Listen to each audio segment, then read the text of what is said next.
الحمد لله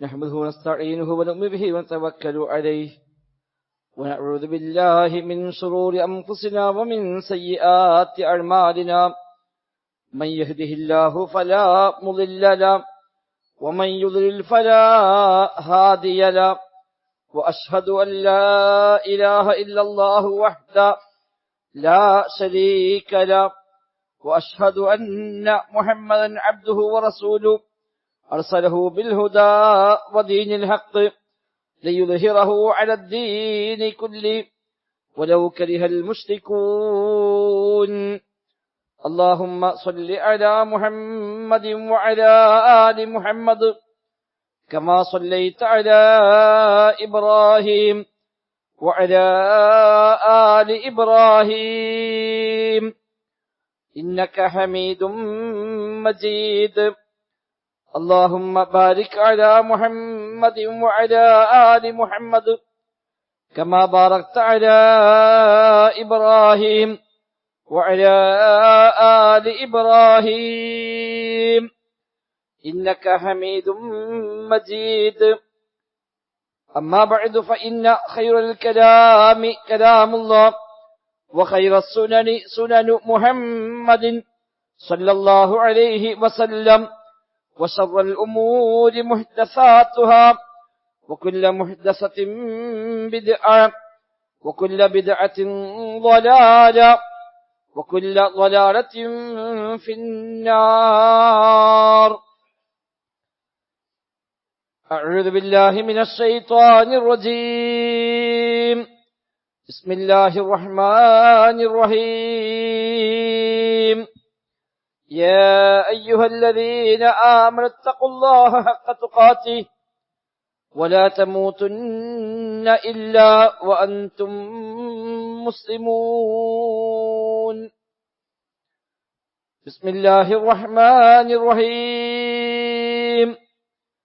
بل تؤثرون الحياة الدنيا والآخرة خير وأبقى إن هذا لفي الصحف الأولى صحف إبراهيم وموسى.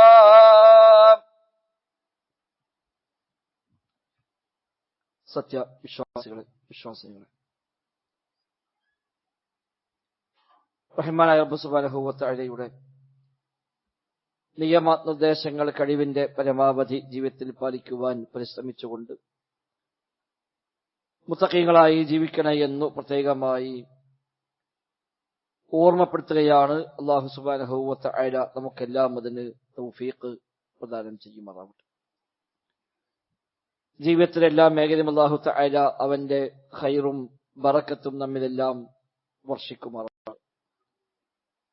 ദുആ ചെയ്യാൻ പ്രത്യേകമായി പറഞ്ഞേൽപ്പിച്ച പല സഹോദരങ്ങളും അല്ലാഹു സുബ്ഹാനഹു വ തആല എല്ലാവർക്കും അവന്റെ കാരുണ്യം ധാരാളമായി വർഷിക്കുമാറാവട്ടെ. രോഗികൾക്ക് അല്ലാഹു ശിഫ പ്രദാനം ചെയ്യുമാറാവട്ടെ. നമ്മിൽ നിന്ന് മരണപ്പെട്ടു പോയ നമ്മുടെ മാതാപിതാക്കളും ബന്ധുമിത്രാദികളുമായ എല്ലാ വിശ്വാസികൾക്കും അല്ലാഹു തആല മഗ്ഫിറത്തും മർഹമത്തും നൽകി അനുഗ്രഹിക്കുമാറാവട്ടെ. വിശുദ്ധ ഖുർആൻ സൂറത്ത് അഅ്ലയിലെ 16 മുതൽ 19 വരെയുള്ള 4 ആയത്തുകളാണ് ഓതി വെച്ചത്. പതിവായി എല്ലാ വെള്ളിയാഴ്ച നമ്മൾ കേൾക്കുന്ന സൂറത്താണ് അഅ്ലയും ഗാശിയയും. അതിലെ അവസാനത്തെ 4 വചനങ്ങളാണിവ. പരലോക ജീവിതമാണ് യഥാർത്ഥ ജീവിതമെന്നും അവിടെയുള്ള രക്ഷയ്ക്ക് വേണ്ടിയുള്ള കർമ്മങ്ങൾ ചെയ്യാനാണ്, വിഭവങ്ങൾ ശേഖരിക്കാനാണ് ഈ ലോകം അല്ലാഹു തആല സംവിധാനിച്ചത് എന്നും ഉറച്ചു വിശ്വസിക്കുന്ന ആളുകളാണ് നമ്മളൊക്കെ. അതുകൊണ്ട് തന്നെ ഈ ലോകത്ത് വ്യത്യസ്തമായ പരീക്ഷണങ്ങൾ സ്വാഭാവികമാണ്. വിശിഷ്യ ഖിയാമത്തിലേക്ക് അടുക്കുന്തോറും ദീനുപ്രകാരം ജീവിക്കാൻ കഴിയാത്ത അങ്ങേയറ്റം കഠിനമായ പരീക്ഷണങ്ങൾക്ക് വിധേയമാകുന്ന സാഹചര്യമുണ്ടാകുമെന്നത് വിശുദ്ധ ഖുർആനും പ്രവാചക വചനങ്ങളും പഠിപ്പിക്കുന്ന യാഥാർത്ഥ്യമാണ്. ഇമാം തിർമിദി റിപ്പോർട്ട് ചെയ്ത നബി തങ്ങൾ പറയുന്ന ഒരു ഹദീസിൽ കാണാം, യഅതി അലന്നാസി സമാനുൻ അസ്സാബിറു ഫീഹിം അലാ ദീനിഹി കൽഖാബിലി അലൽ ജംർ എന്നാണ്. ആളുകൾക്കൊരു കാലഘട്ടം വരാനുണ്ട്. ആ കാലത്തെ പ്രത്യേകത അസ്വാബിറു ഫീഹിം അലാ ദീനിഹി, തന്റെ ദീനിന്റെ വിഷയത്തിൽ ക്ഷമ കൈക്കൊള്ളുന്നവൻ കൽ ഖാബിലി അലൽ ജംർ, തീക്കനൽ പിടിക്കുന്നവനെ പോലെ ആയിരിക്കുമെന്നാണ് ഹദീസിന്റെ ആശയം. ദീനുപ്രകാരം ജീവിക്കണമെന്ന്, ദീനിയായ നിഷ്ഠകൾ പാലിക്കണമെന്ന്, ധാർമ്മികമായി ഞാനും എന്റെ കുടുംബവും എന്റെ മക്കളുമൊക്കെ ജീവിക്കുകയും സ്വർഗത്തിലേക്ക് എത്തുകയും ചെയ്യണമെന്ന് ചിന്തിക്കുന്ന ആളുകൾ കൽ ഖാബിലി അലൽ ജംരി, തീക്കനൽ പിടിക്കുന്നവനെ പോലെയായിരിക്കുമെന്നാണ് ഈ ഹദീസിൽ നിബിധങ്ങൾ പഠിപ്പിക്കുന്നത്. പരിഹാരം നിബിധങ്ങൾ തന്നെ പറഞ്ഞു, മറ്റൊന്നും ആലോചിക്കാതെ പടച്ച റബ്ബിൽ മാത്രം എല്ലാം അർപ്പിച്ചുകൊണ്ട് നേരെ ചൊവ്വേ ജീവിക്കുക എന്നാണ്. സുഫ്യാൻ ബിൻ അബ്ദുല്ലാ റളിയല്ലാഹു പറയുന്നു, ഞാൻ നബിയോട് ചോദിച്ചു, നബിയെ, എനിക്കൊരു കാര്യം നിങ്ങൾ അറിയിച്ചു തരണം, മറ്റാരോടും എനിക്കിനി ചോദിക്കേണ്ടി വരാൻ പാടില്ല. ആ നിലയ്ക്കുള്ളൊരു കാര്യം നിങ്ങൾ അറിയിച്ചു തരണമെന്ന് പറയുമ്പോൾ നബി തങ്ങൾ പറഞ്ഞു, ഖുൽ ആമൻതു ബില്ലാഹ് സുമ്മ ഇസ്തഖിം, നീ പ്രഖ്യാപിക്കുക, ആമൻതു ബില്ലാഹ്, ഞാൻ അല്ലാഹുവിൽ വിശ്വസിച്ചിരിക്കുന്നു എന്ന് പ്രഖ്യാപിക്കുക, സുമ്മ ഇസ്തഖിം, പിന്നെ നേരെ ചൊവ്വേ ജീവിക്കുക എന്നാണ്. അല്ലാഹുവിൽ വിശ്വസിച്ചു ആമൻതു ബില്ലാഹ് എന്ന് പ്രഖ്യാപിക്കുകയും സുമ്മ ഇസ്തഖിം, പിന്നെ ഇസ്തിഖാമത്തോടുകൂടി, അഥവാ അല്ലാഹുവും റസൂലും എന്താണോ എങ്ങനെയാണോ പഠിപ്പിച്ചത് ആ നിലക്ക് തന്നെ നീ ജീവിതത്തെ ക്രമീകരിക്കുക. അതിൽ നിന്ന് മനുഷ്യനെ തെറ്റിക്കുവാൻ വ്യത്യസ്തമായ ശ്രമങ്ങൾ ഉണ്ടാകുമെന്നതും യാഥാർത്ഥ്യമാണ്. പൈശാചികമായ ഉത്ബോധനങ്ങൾ, ദുനിയാവിനെ മാത്രം കാണുന്ന ആളുകൾ ഇതിനപ്പുറത്തേക്കോ ജീവിതമില്ല എന്ന് ഉറച്ചു വിശ്വസിക്കുകയും ഈ ഐഹികമായ ജീവിതം തന്നെയാണ് എല്ലാമെല്ലാമെന്ന് തെറ്റായി മനസ്സിലാക്കുകയും ചെയ്ത ആളുകൾ സ്വാഭാവികമായി മതത്തിന്റെ ആളുകളെ പരിഹസിക്കുകയും ആ മതപരമായ വൃത്തത്തിൽ നിന്നവരെ പുറത്തേക്ക് കൊണ്ടുപോകാനുള്ള ശ്രമങ്ങൾ നടക്കുകയും ചെയ്യുക സ്വാഭാവികമാണ്. ഇന്ന് വിദ്യാഭ്യാസവുമായി ബന്ധപ്പെട്ട വ്യത്യസ്തമായ ചർച്ചകൾ സോഷ്യൽ മീഡിയകളിലെല്ലാം സജീവമാണല്ലോ. അവിടെയും സംഭവിക്കുന്നത് മറ്റൊന്നുമല്ല, നമ്മുടെ മക്കൾ ദീനിയായി വളർന്നുകൂടാ, ഇസ്ലാമികമായ കാഴ്ചപ്പാടുകൾ ചെറുപ്പം മുതലേ ശീലിച്ചുകൂടാ, അതിൽ നിന്നൊക്കെ പുറത്തേക്ക് കൊണ്ടുപോയി എല്ലാ അർത്ഥത്തിലുമുള്ള ലിബറൽ ചിന്താഗതിയിലേക്ക് വരുന്ന തലമുറയെ മാറ്റിയെടുക്കണമെന്ന ഗൂഢമായ താൽപര്യങ്ങൾ തന്നെയാണ് അത്തരം വിവാദങ്ങൾക്കെല്ലാം പിറകിലുള്ളത് എന്ന് നമുക്ക് ഏതൊരാൾക്കും ബോധ്യമുള്ള കാര്യമാണ്. നമ്മൾ തിരിച്ചറിയേണ്ടത് ഈമാന്റെ ഏറ്റവും പ്രധാനപ്പെട്ട ഭാഗമാണ് ലജ്ജ എന്നത്. ഈ വക നൃത്തങ്ങളും ഡാൻസുകളും ലഹരിയും അടക്കമുള്ള ഇത്തരം തെറ്റായ അധാർമികമായ പ്രവണതകൾ വ്യാപകമാകുമ്പോൾ ഇല്ലാതാകുന്നത് ഒരർത്ഥത്തിൽ ലജ്ജയാണ്. നബി തങ്ങൾ പറഞ്ഞത്, ഇന്ന ലികുല്ലി ദീനിൻ ഖുലുഖ വഖുലുഖുൽ ഇസ്ലാമി അൽ ഹയാ എന്നാണ്. എല്ലാ മതത്തിനുമുണ്ട് ചില സ്വഭാവങ്ങൾ, ആ മതത്തെ വ്യതിരിക്തമാക്കുന്ന, ആ മതത്തെ പ്രത്യേകം എടുത്തു കാണിക്കുന്ന പ്രത്യേകമായ സ്വഭാവങ്ങൾ എല്ലാ മതങ്ങൾക്കും ഉണ്ടാകും. ഇസ്ലാം മതത്തിന്റെ സ്വഭാവം എന്നത് ഹയാ ആണ്, ലജ്ജയാണ് എന്നാണ്. ഈമാന്റെ ശാഖയായി എണ്ണപ്പെട്ട കാര്യമാണല്ലോ ലജ്ജ എന്നത്. ഈമാൻ 70 പരം ശാഖകളാണ് എന്ന് പഠിപ്പിച്ചപ്പോൾ അതിനും എണ്ണിപ്പറഞ്ഞു, വൽ ഹയാഉ ശുഅബത്തും മിനൽ ഈമാൻ, ലജ്ജ എന്നത് ഈമാനിന്റെ ഒരു ശാഖയാണ് എന്ന് നബി തങ്ങൾ പ്രത്യേകമായി എടുത്തു പറയുന്നു. ഇസ്ലാമിന്റെ സ്വഭാവമായി പഠിപ്പിച്ചത് ലജ്ജയാണ് എന്നത് വലിയ പ്രാധാന്യപൂർവ്വം നാം കാണേണ്ട കാര്യം തന്നെയാണ്. മറ്റു ഹദീസിൽ അൽ ഹയാഉ മിനൽ ഈമാൻ, ലജ്ജ ഈമാന്റെ ഭാഗമാണ്, ഈമാനിൽ പെട്ടതാണ് എന്ന് തന്നെ നബി തങ്ങൾ പറയുന്നു. സഹാബിയായ അബ്ദുല്ലാഹി ഇബ്നു ഉമർ റളിയല്ലാഹു അൻഹുമ അദ്ദേഹം പറയുന്നു, ഇന്നൽ ഹയാഅ വൽ ഈമാന ഖുലിനാ ജമീഅ, വിശ്വാസവും ലജ്ജയും ഒന്നിച്ചാണ്, അത് കൂട്ടിയോജിപ്പിച്ചുകൊണ്ടാണ് നിശ്ചയിക്കപ്പെട്ടിരിക്കുന്നത്. അതിൽ ഒന്നില്ലാതായാൽ മറ്റേതില്ലാതാകുമെന്നാണ്. ഈമാൻ ഇല്ലെങ്കിൽ ലജ്ജയുണ്ടാവില്ല, ലജ്ജ ഇല്ലെങ്കിൽ ഈമാനും ഉണ്ടാവുകയില്ല എന്നാണ്. രണ്ടും ഒന്നിച്ചേ ഉണ്ടാവുകയുള്ളൂ. ഈമാൻ ലജ്ജയും ഒന്നിച്ചാണ് ഉണ്ടാവുക. ഈമാൻ നഷ്ടപ്പെടുന്നിടത്ത് ലജ്ജ സ്വാഭാവികമായും ഇല്ലാതായി പോകും. ലജ്ജ ഇല്ലാതായാൽ എന്തുമാകാം, എവിടെയുമാകാം, ആരുടെ മുമ്പിലും എങ്ങനെയും ആടിത്തിമർക്കാം, എന്തും പ്രദർശിപ്പിക്കാം, അതൊന്നും പ്രശ്നമല്ല എന്ന് നിൽക്കുകയാണെങ്കിൽ പിന്നെ ഈമാനിന് അവിടെ സ്ഥാനമില്ല. കാരണം രണ്ടും രണ്ടും ഒരുമിച്ച് കൂട്ടപ്പെട്ടിരിക്കുന്നുവെന്നാണ്. ഒന്നില്ലാതായാൽ മറ്റൊന്നില്ലാതാവുക സ്വാഭാവികമാണ്. നമ്മുടെ മക്കളിൽ നഷ്ടപ്പെടുത്താൻ ശ്രമിക്കുന്നത്, നമ്മുടെ സഹോദരിമാരിൽ ഇല്ലാതാക്കാൻ ശ്രമിക്കുന്നത് പ്രധാനമായും ലജ്ജ തന്നെയാണ്.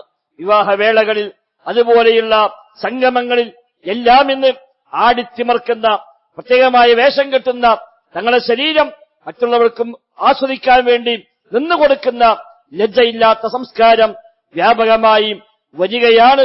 ഗൗരവമായി തന്നെ നാം അതിനെ കാണേണ്ടതുണ്ട്.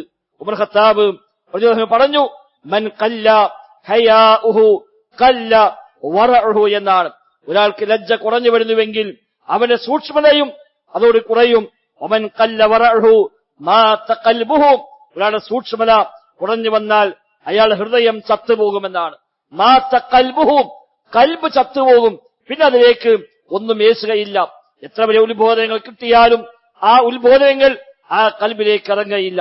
എത്ര വലിയ വിവാദങ്ങളും ബഹളങ്ങളും എന്തെല്ലാം അപകടങ്ങൾ മുമ്പിൽ കണ്ടാലും ശരി, അതൊന്നും അവനെ സ്വാധീനിക്കയില്ല. അവനെ സംബന്ധിച്ച് അവന്റെ കാര്യം മാത്രം ആയാൽ മതി, ബാക്കിയൊന്നും നോക്കേണ്ടതില്ല എന്ന മട്ടിൽ എന്തു തന്നെ സംഭവിച്ചാലും അതൊന്നും എന്നെ ബാധിക്കുന്നതേ അല്ല എന്ന മട്ടിലാണ് പലപ്പോഴും അവൻ മുന്നോട്ട് പോവുക. അത് നാം ഗൗരവമായി കാണേണ്ടതുണ്ട്.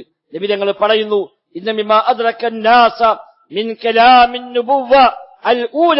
കഴിഞ്ഞകാല നുബുവ്വത്തിന്റെ സംസാരങ്ങളിൽ നിന്നും മുൻകാല പ്രവാചകന്മാർ മുഴുവൻ പഠിപ്പിച്ച അടിസ്ഥാന സംസാരം, ആ നുബുവ്വത്തിന്റെ സംസാരത്തിൽ നിന്ന് ജനങ്ങൾ കൈമാറി കിട്ടിയ ഒരു വാചകമുണ്ട് എന്നാണ്.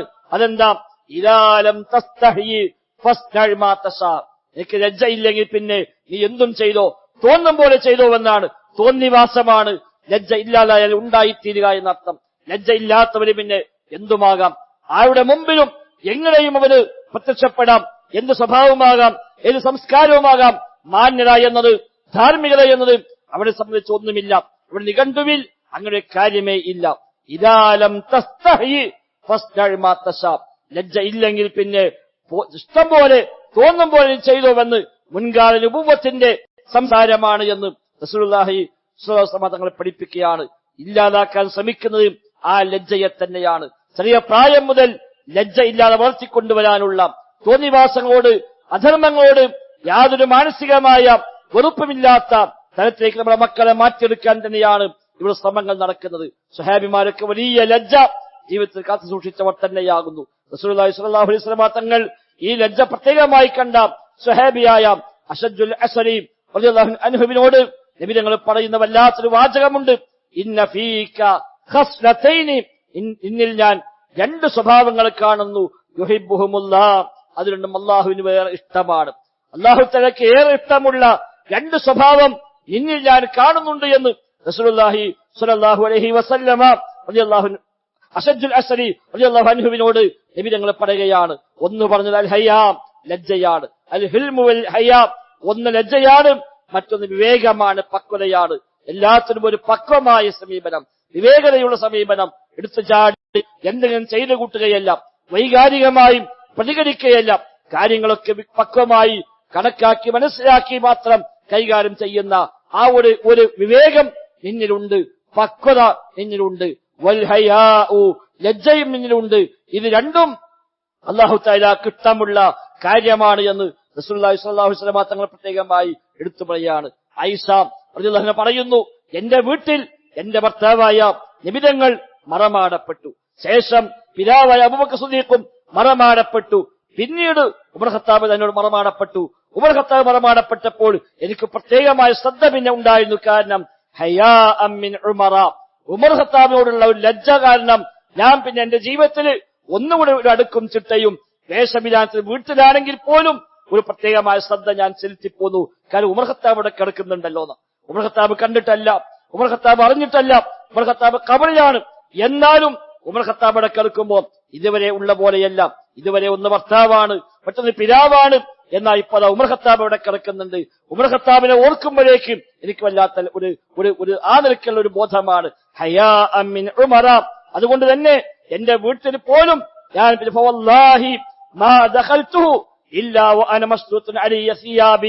ഞാൻ എന്റെ വീട്ടിൽ പോലും എന്റെ വസ്ത്രം കൃത്യമായി ധരിച്ചുകൊണ്ടല്ലാതെ പിന്നെ ഞാൻ വീട്ടിൽ പോലും നിൽക്കാറില്ല. ഹയാ മിൻ ഉമറ. ഉമർ ഖത്താബിന്റെ കാര്യത്തിലുള്ള ലജ്ജയാണ് എന്നെ പ്രേരിപ്പിച്ചത് എന്നാണ് ആയിഷ റളിയല്ലാഹുവിനെ പഠിപ്പിക്കുന്നത്. അതിൽ നമുക്ക് മാതൃകയുണ്ട്. ആ സ്വഹാബി സ്ത്രീകളെയാണ് നമ്മുടെ സഹോദരിമാർ, നമ്മുടെ പെൺകുട്ടികൾ മാതൃകയായി സ്വീകരിക്കേണ്ടത്. അല്ല സോഷ്യൽ മീഡിയയിൽ കാണുന്ന ഉടുത്തും ഉടുക്കാതെയും അടിഞ്ഞാടി ചാടിക്കളിക്കുന്ന ആ സംസ്കാരമല്ല നമ്മുടെ മക്കൾക്ക് ലഭിക്കേണ്ടത്. അതാണ് ഇവിടെ ബോധപൂർവം ഇന്ന് പ്രചരിപ്പിക്കാൻ ശ്രമിക്കുന്നത്. വ്യത്യസ്ത പേരും പറഞ്ഞ് കൊണ്ടുവന്നിട്ട് ഏതെങ്കിലുമൊക്കെ കൾച്ചറുകൾ ഇവിടെ പരിചയപ്പെടാൻ ശ്രമിക്കുമ്പോൾ രക്ഷിതാക്കളായി നമുക്കതിന് ചില ബാധ്യതയുണ്ട് എന്ന് മറക്കാതിരിക്കുക. നിങ്ങളെയും നിങ്ങളുടെ കുടുംബത്തെയും നിങ്ങൾ നരകാഗ്നിയിൽ നിന്ന് കാക്കണമെന്നാണല്ലോ, സംരക്ഷിക്കണമെന്നാണല്ലോ അല്ലാഹു സുബ്ഹാനഹു വ തആല നമ്മോട് ആവശ്യപ്പെടുന്നത്. നമ്മെ സംബന്ധിച്ച് ദുനിയാവ് മാത്രമല്ല ജീവിതം, അതിനപ്പുറത്തെ ജീവിതമുണ്ട്.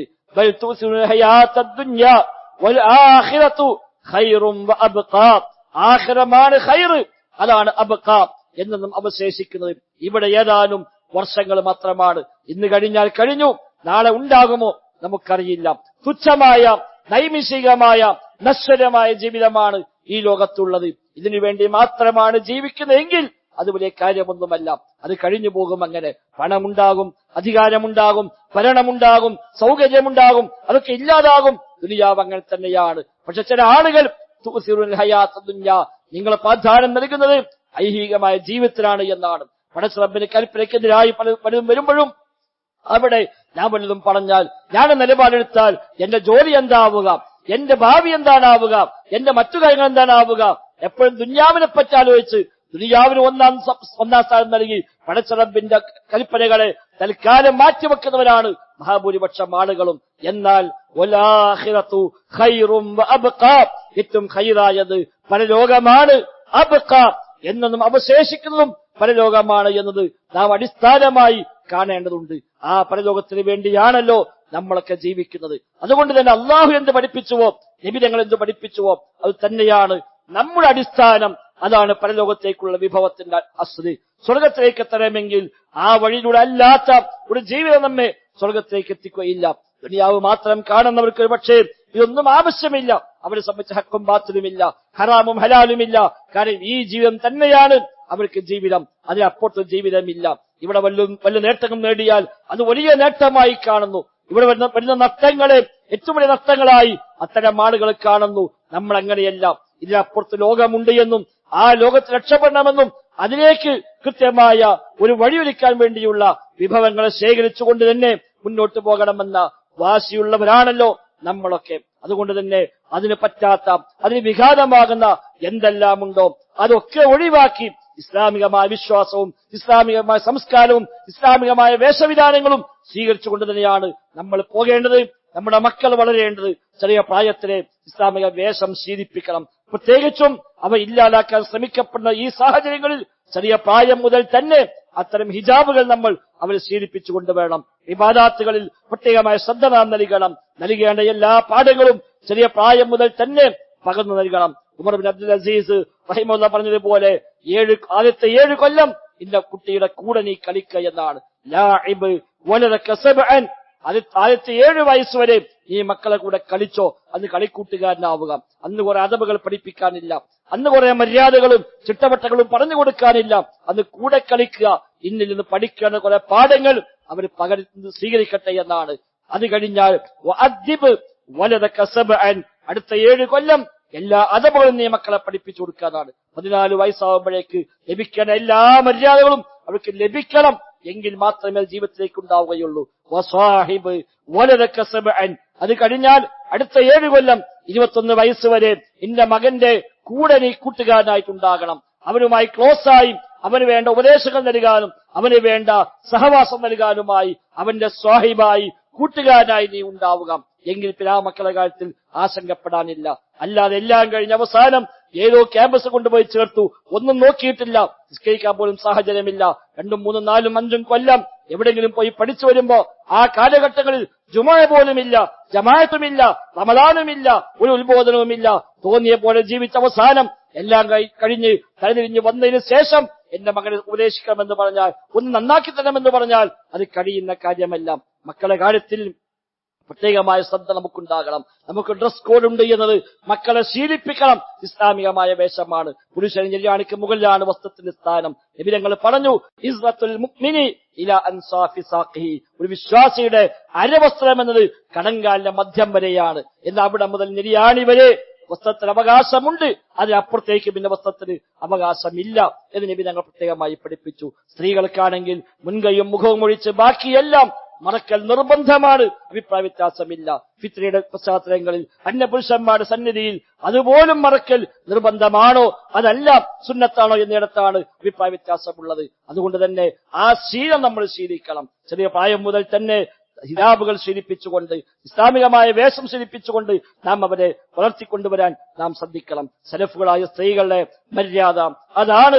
അവിടെ ഏറ്റവും വലിയ ശ്രദ്ധയും ആ രംഗത്ത് തന്നെയായിരുന്നു. സ്വർഗം നഷ്ടപ്പെടാൻ ഒരു പക്ഷേ ആ രംഗത്തുള്ള ചെറിയ അശ്രദ്ധ പോലും കാരണമായേക്കാമെന്നാണ്. ആ നിലക്കുള്ള ഒരു സംസ്കാരം നമ്മുടെ വീട്ടിലുണ്ടാക്കിയെടുക്കുക. മദ്രസയിലേക്ക് മക്കൾ വരണം, പള്ളികളിലേക്ക് കുടുംബസമേതം വരണം. ഭാര്യമാരും മക്കളുമൊക്കെ ജുമുഅയ്ക്ക് വരട്ടെ, ഉത്ബോധനം ലഭിക്കട്ടെ. ഇനി വരാൻ സാഹചര്യമില്ലെങ്കിൽ ഇന്നത്തെ കാലത്ത് മൂലം കേൾക്കാൻ സമയമുണ്ടോ അവർ കേൾക്കട്ടെ. മദ്രസ പ്രായമുള്ള മക്കൾ നിർബന്ധം ലാഭം മാത്രമേ ഉള്ളൂ. അങ്ങനെ ദീനിയായ ഒരു സംസ്കാരത്തിൽ അവരെ കൂടെ കൊണ്ടുപോയി വളർത്തിക്കൊണ്ടുവന്നെങ്കിൽ മാത്രമാണ് ഫിത്നയും ഫസാദും നിറഞ്ഞ തീക്കനിൽ പിടിക്കും പോലെയാണ് ദീനുപ്രകാരം ജീവിക്കണമെന്ന് പഠിപ്പിക്കപ്പെട്ട ഈ കാലഘട്ടങ്ങളിൽ നമ്മുടെ മക്കൾ ഇതൊക്കെ രക്ഷപ്പെട്ട് സ്വർഗത്തിലേക്ക് എത്തണമെങ്കിൽ അതേ പരിഹാരമുള്ളൂ. അതല്ലെങ്കിൽ നാളെ പരലോകത്ത് ആ ഭയാനകമായ നരകാഗ്നിയിൽ നമ്മുടെ മക്കൾ വെന്തെറിയുന്ന ആ ഭയാനകമായ രംഗം കാണേണ്ടുന്ന ഗതികേട് നമുക്കുണ്ടാകുമെന്നത് നാം ഗൗരവമായി കാണുക. അല്ലാഹു സുബ്ഹാനഹു വ തആല അത്തരം പ്രയാസങ്ങളിൽ നിന്ന് നമ്മയെല്ലാം കാത്തു രക്ഷിക്കുമാറാവട്ടെ. ദീനു പ്രകാരം ജീവിക്കുന്ന ദീനി കുടുംബമായി നമ്മുടെ കുടുംബത്തെ അല്ലാഹു തആല ആ നിലക്കുള്ള തൗഫീഖ് നൽകി അനുഗ്രഹിക്കുമാറാവട്ടെ.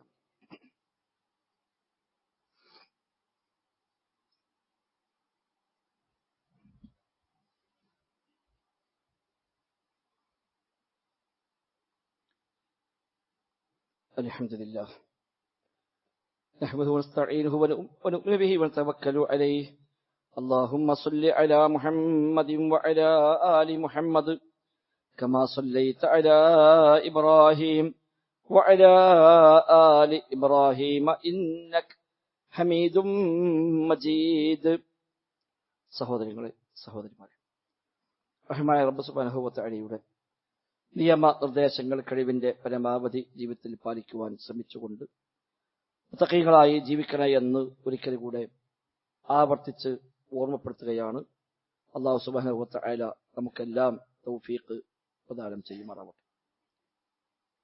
ഹിജ്റ വർഷത്തിലെ ഒന്നാമത്തെ മാസമായ മുഹറം മാസത്തിലാണ് നാം ഉള്ളത്. റസൂലുള്ളാഹി സ്വല്ലല്ലാഹു അലൈഹി വസല്ലം തങ്ങൾ ഹിജ്റയുമായി ബന്ധപ്പെട്ട ഒരുക്കങ്ങൾ ആരംഭിച്ചതും ഹിജ്റയ്ക്ക് തീരുമാനമെടുത്തതുമെല്ലാം മുഹറമിലായിരുന്നു എന്ന് കാണാൻ കഴിയും. യുദ്ധം ഹറാമായ 4 മാസങ്ങൾ, പവിത്ര മാസങ്ങൾ എന്ന് ഖുർആൻ പരിചയപ്പെടുത്തിയതിൽ ഒന്ന് മുഹറമാണ്. നബി തങ്ങൾ വരുന്നതിന് മുമ്പേ തന്നെ ജാഹിലിയ കാലത്ത് മക്കയിലെ അറബികൾ പോലും മുഹറമിനെ ആദരിക്കുകയും ആ മുഹറം മാസം വന്നാൽ ആയുധങ്ങളെല്ലാം മാറ്റിവെക്കുകയും അന്ന് യുദ്ധം പാടില്ല എന്ന് അവർ തന്നെയും സ്വയം തീരുമാനമെടുക്കുകയും ചെയ്ത മാസമാണ് മുഹറം മാസം. നബി തങ്ങൾ പരിചയപ്പെടുത്തിയത് ഷഹ്റുല്ലാഹിൽ മുഹറം എന്നാണ്, അള്ളാഹുവിന്റെ മാസമായ മുഹറം എന്ന് പ്രത്യേകമായ ഹദീസിൽ പ്രയോഗം കാണാം. അള്ളാഹുവിലേക്ക് ചേർത്തി പറയൽ ഒരു കാര്യത്തിന്റെ മഹത്വവും അതിന്റെ പ്രാധാന്യവും കുറിക്കുമ്പോഴാണ് പലപ്പോഴും അള്ളാഹുവിലേക്ക് ചേർത്തി പറയുക. പള്ളികളെപ്പറ്റി ബൈത്തുള്ള, അള്ളാഹുവിന്റെ ഭവനം എന്ന് പറയാറുണ്ട്. കഅബയെക്കുറിച്ചും അതേ പ്രയോഗം കാണാൻ കഴിയും. ഇങ്ങനെ പലതിനെയും അള്ളാഹുവിലേക്ക് ചേർത്തി പറയുന്നുണ്ട്. റബ്ബിലേക്ക് ചേർത്തി പറയുമ്പോൾ റബ്ബിന്റെ പക്കൽ അത്രയും സ്ഥാനമുള്ള, റബ്ബിനെ ഇഷ്ടപ്പെട്ടത് എന്ന അർത്ഥത്തിൽ അതിന്റെ മഹത്വത്തെയും ബഹുമാനത്തെയും സൂചിപ്പിക്കുന്ന പ്രയോഗമാണ് റബ്ബിലേക്ക് ചേർത്തി പ്രയോഗിക്കുന്ന പ്രയോഗങ്ങൾ. മുഹറം മാസത്തെക്കുറിച്ച് ഷഹറുല്ല, അള്ളാഹുവിന്റെ മാസം എന്ന് പ്രയോഗിച്ചത് ആ നിലക്ക് മുഹറമിന്റെ പ്രാധാന്യത്തെ അറിയിക്കുന്നു. ജാഹിലിയ്യ കാലത്തെ ആളുകൾ പോലും മുഹറമിൽ പ്രത്യേകമായി നോമ്പെടുക്കാറുണ്ട് എന്ന് കാണാൻ കഴിയും. റമദാൻ മാസം നിർബന്ധമാക്കുന്നതിന് മുമ്പ് മുഹറം 10 നോമ്പ് നിർബന്ധമാക്കി നിശ്ചയിക്കപ്പെട്ടിരുന്നു. നബിതങ്ങളെ നോമ്പ് നോറ്റിരുന്നു. മക്കയിൽ തന്നെ നബിതങ്ങൾ നോമ്പ് നോറ്റിരുന്നു. നബി ആകും മുമ്പേ നബിതങ്ങൾ ആ നോമ്പ് നോറ്റിട്ടുണ്ട്. നബി ആയ ശേഷം നോറ്റിട്ടുണ്ട്. യസൂമുഹു ഖുറൈശികൾ ജാഹിലിയ്യ കാലത്ത് നോൽക്കുമായിരുന്നു, അത് നബിയും നോൽക്കാറുണ്ടായിരുന്നു എന്നൊക്കെ ഹദീസുകളിൽ കാണാൻ കഴിയും. ഖുറൈശികൾ ജാഹിലിയ്യ കാലത്ത് മുഹറം 10 നോമ്പെടുക്കും. അന്ന് നബിതങ്ങൾ അതിനെ കൂടെ നോമ്പ് നോറ്റിട്ടുണ്ട്. പിന്നെ നബിയായി വന്നപ്പോഴും ആ നോമ്പ് അല്ലാഹു അംഗീകാരം നൽകി, അത് നിർബന്ധമാക്കി. പിന്നീട് റമദാൻ ഒരു മാസം നിർബന്ധമാക്കിയപ്പോൾ മുഹറം 10 നോമ്പിന്റെ നിർബന്ധത്തെ ഒഴിവാക്കി. റമദാൻ ഒരു മാസം ഫുള്ള് നിർബന്ധമാണ്. അപ്പോ ഇനി മുഹറമിൽ നിർബന്ധമില്ല, അത് പ്രബലമായ സുന്നത്തായി അല്ലാഹു തആല നിശ്ചയിച്ചു കൊടുത്തു. നബിതങ്ങൾ അവസാന വർഷം വരെ മുഹറം 10 നോമ്പ് നോറ്റു. പിന്നീട് നബിതങ്ങൾ മദീനയിലേക്ക് വന്നു, ഹിജ്റ. മദീന വന്നപ്പോൾ മദീനയിലെ യഹൂദികൾ ഈ നോമ്പെടുക്കുന്നുണ്ട്. നബിതങ്ങൾ മദീനത്തെത്തിയപ്പോ അവിടെ യഹൂദികൾ നോമ്പെടുക്കുന്നു, അവിടുത്തെ അഹ്ലു കിതാബ് നോമ്പെടുക്കുന്നു. അപ്പൊ നബിതങ്ങൾ ചോദിച്ചു, എന്താണ് നിങ്ങൾ നോമ്പെടുക്കുന്നത്? എന്ന് പറഞ്ഞു, ഇത് മൂസാ നബി അല്ലാഹു തആല രക്ഷപ്പെടുത്തിയ ദിവസമാണ്. ഫിർഔൻ മുങ്ങി നശിച്ച മൂസാ നബി സ്വല്ലല്ലാഹു അലൈഹി വസല്ലം രക്ഷപ്പെട്ട ദിവസമാണ് മുഹറം 10. അത് നന്ദിയായിക്കൊണ്ട് ആ മൂസാ നബിയുടെ അനുയായികൾ എന്ന നിലയ്ക്ക് ഞങ്ങൾ ആ നോമ്പ് നോറ്റു പോരുകയാണ് എന്നാണ് അവരുടെ പ്രതികരണം. അപ്പൊ മദീനത്തെ നബിയും നോറ്റു, മുസ്ലിമീങ്ങളും നോറ്റു, യഹൂദികളും നോറ്റു, മക്കത്ത് മുശ്രിക്കീങ്ങൾ നോറ്റു, അറബികൾ നോറ്റു, ഖുറൈശികൾ നോറ്റു, മുസ്ലിമീങ്ങളും നോറ്റു. പിന്നീട് ഈ അഹ്ലു കിതാബുമായി എതിരാവുക എന്ന തത്വം പിന്നീട് പഠിപ്പിക്കപ്പെട്ടു. ആദ്യകാലത്ത് അങ്ങനെ ഉണ്ടായിരുന്നില്ല. ആദ്യകാലത്ത് അഹ്ലു കിതാബിന്റെ യഹൂദികളെയും മസാലക്കളെയും രീതികൾ ഇസ്ലാമിന് അന്യമല്ലെങ്കിൽ അത് പിൻപറ്റാനായിരുന്നു നബി ഞങ്ങൾ പ്രത്യേകമായി ശ്രദ്ധിച്ചിരുന്നത്. എന്നാൽ പിന്നീട് അവരുമായി എതിരാവുക എന്ന കൽപ്പന വന്നപ്പോൾ ഒട്ടുമിക്ക വിഷയങ്ങളും അവിടെ എതിരാകാനാണ് പിന്നെ ശ്രമിച്ചത്. അവിടെ നബി ഞങ്ങൾ പിന്നീട് അവസാനം ഹിജ്റ 10-ാം വർഷം പറഞ്ഞു, അടുത്ത വർഷം ഞാനുണ്ടെങ്കിൽ ഞാൻ 9 കൂടി നോമ്പെടുക്കുമെന്നാണ്. കാരണം അവര് 10 മാത്രമാണ് നോക്കുന്നത്. അപ്പൊ അവരുമായി എതിരാവുക. യഹൂദികൾ 10 മാത്രം നോൽക്കുന്നു. അവിടെ അവരുമായി എതിരാകാൻ വേണ്ടി അടുത്ത കൊല്ലം ഞാൻ 9 കൂടി നോൽക്കുമെന്ന് നബി തങ്ങൾ പറഞ്ഞു. പക്ഷെ അത് കഴിഞ്ഞ് 2 മാസം കഴിയുമ്പോൾ നബി തങ്ങൾ വഫാത്തായി. അതുകൊണ്ട് പിന്നത്തെ മുഹറമിൽ നബി തങ്ങൾ ഉണ്ടായില്ല. അതിനാൽ നബി തങ്ങൾ 9 നോറ്റിട്ടില്ല. പക്ഷെ നബി തങ്ങൾ നോൽക്കാൻ ആഗ്രഹിച്ചു, അത് പ്രഖ്യാപിച്ചു. അതുകൊണ്ട് അതും നബി തങ്ങളുടെ സുന്നത്തായി തന്നെ കണക്കാക്കപ്പെടും. മറ്റൊരു റിപ്പോർട്ടിൽ നിങ്ങൾ മുഹറം 10 നോൽക്കുക, യഹൂദികളോട് എതിരാവുക എന്ന് പ്രത്യേകമായി പറഞ്ഞു. ഒന്നുകിൽ മുമ്പ് നോൽക്കാം അല്ലെങ്കിൽ ശേഷം നോൽക്കാം എന്നാണ് അതിന്റെ സൂചന. മുഹറം 9ഉം 10ഉം നോറ്റാലും 10ഉം 11ഉം നോറ്റാലും ഇവിടെ എതിരാകൽ വന്നുവല്ലോ. 11 നോൽക്കാമെന്ന് ഹദീസിലുണ്ട്. പക്ഷെ ഹദീസിന്റെ സ്വീകാര്യതയിൽ അഭിപ്രായ വ്യത്യാസമുണ്ട്. എന്നാലും അവിടെ എതിരാവുക എന്ന തത്വം അത് ഉൾക്കൊള്ളുന്നു. അതുകൊണ്ട് ഒന്നുകിൽ 9, 10 അല്ലെങ്കിൽ 10, 11 അതാണ് നബിയുടെ സുന്നത്തിനോട് കൂടുതൽ യോജിക്കുന്ന രീതി. മാത്രമല്ല നബി തങ്ങൾ പറഞ്ഞു, റമദാൻ മാസം കഴിഞ്ഞാൽ പിന്നെ അള്ളാഹ്ക്ക് ഏറ്റവും ഇഷ്ടപ്പെട്ട നോമ്പ്, ശ്രേഷ്ഠമായ നോമ്പ് എന്ന സിയാമി ബഅദ റമദാൻ സിയാമു ശഹ്രില്ലാഹിൽ മുഹറം. ഇമാം മുസ്ലിം റിപ്പോർട്ട് ചെയ്ത ഹദീസാണ്. റമദാൻ നോമ്പ് കഴിഞ്ഞാൽ പിന്നെ ഏറ്റവും അഫ്ളലായ ശ്രേഷ്ഠമായ നോമ്പ് അള്ളാഹുവിന്റെ മാസമായ മുഹറമിലെ നോമ്പാകുന്നുവെന്ന് റസൂലുള്ളാഹി സ്വല്ലല്ലാഹു അലൈഹി വസല്ലമ പഠിപ്പിക്കുകയാണ്. മാത്രമല്ല മറ്റൊരു ഹദീസിൽ നബി ഞങ്ങൾ പറഞ്ഞു, ഞാൻ പ്രതീക്ഷിക്കുന്ന അഹ്തസിബു അലല്ലാഹി, ഈ ആശുറ നോമ്പ് ഞാൻ പ്രതീക്ഷിക്കുന്നത് അയ്യുകഫിർ സനത്തല്ലതി ഖബ്ല, അതിനു മുമ്പുള്ള ഒരു വർഷത്തെ പാപങ്ങൾ അത് മുഖേന പൊറുക്കുമെന്നാണ് എന്റെ പ്രതീക്ഷയെന്ന് റസൂലുള്ളാഹി സ്വല്ലല്ലാഹു അലൈഹി വസല്ലം തങ്ങൾ പറയുന്നത് ഇമാം മുസ്ലിം റിപ്പോർട്ട് ചെയ്ത ഹദീസിൽ കാണാം. അതാ നിലക്ക് പ്രാധാന്യമുള്ള നോമ്പാണ് മുഹറം 10 നോമ്പ്. മാസപ്പിറവി അടിസ്ഥാനത്തിൽ മുഹറം 1 ശനിയാഴ്ചയാണ്. എല്ലാ മാസവും 29 മാസപ്പിറവി നോക്കുക. അത് കണ്ടാൽ പിറ്റേന്ന് അടുത്ത മാസമായി, ഇല്ലെങ്കിൽ പിറ്റേന്ന് 30ആയി. നബി ഞങ്ങൾ പറഞ്ഞു, അശ്ശഹ്റു ഹക്കദാ വഹക്കദ, മാസം 29, 30 ഉണ്ടാവുക. അറബി മാസം 28 ഇല്ല, അറബി മാസം 31 ഇല്ല. അറബി മാസം ഒരിക്കലും 28 ഉണ്ടാവില്ല, 31 ഉണ്ടാവില്ല.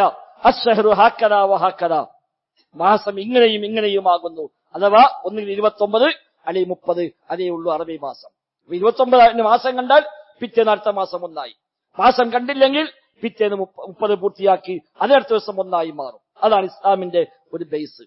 അതുപ്രകാരം ഇവിടെ വ്യാഴാഴ്ച 29 ആയിരുന്നു. അന്ന് കണക്ക് പ്രകാരം ചന്ദ്രൻ അന്തരീക്ഷത്തിലുണ്ട്. പക്ഷെ ശക്തമായ മഴയും കാർമേഘവും കാരണം കേരളത്തിന്റെ ഒരു ഭാഗത്ത് എവിടെയും മാസപ്പിറവി ഒരാളും ദർശിച്ചില്ല, ആരും കണ്ടില്ല. 1 മണിക്കൂറിലേറെ ചന്ദ്രൻ ആകാശത്തുണ്ടെങ്കിലും ശക്തമായ മഴ കാരണം ആർക്കും കാണാൻ പറ്റിയില്ല. അതും നബി തങ്ങൾ മുമ്പേ പഠിപ്പിച്ചു വെച്ച കാര്യമാണ്.